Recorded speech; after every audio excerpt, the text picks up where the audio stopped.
طاسین، یہ قرآن یعنی کتاب روشن کی آیتیں ہیں، مومنوں کے لیے ہدایت اور بشارت ہے، وہ جو نماز پڑھتے اور زکوٰۃ دیتے ہیں اور وہ آخرت کا بھی یقین رکھتے ہیں۔ جو لوگ آخرت پر ایمان نہیں رکھتے، ہم نے ان کے اعمال ان کے لیے آراستہ کر دیے ہیں تو وہ بھٹکتے پھر رہے ہیں۔ یہی لوگ ہیں جن کے لیے برا عذاب ہے اور وہ آخرت میں بھی بہت نقصان اٹھانے والے ہیں۔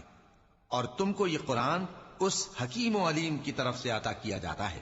جب موسیٰ نے اپنے گھر والوں سے کہا کہ میں نے آگ دیکھی ہے، میں وہاں سے رستے کا پتہ لاتا ہوں یا کوئی شعلہ یعنی ایک انگارہ تمہارے پاس لاتا ہوں تاکہ تم آگ تاپو۔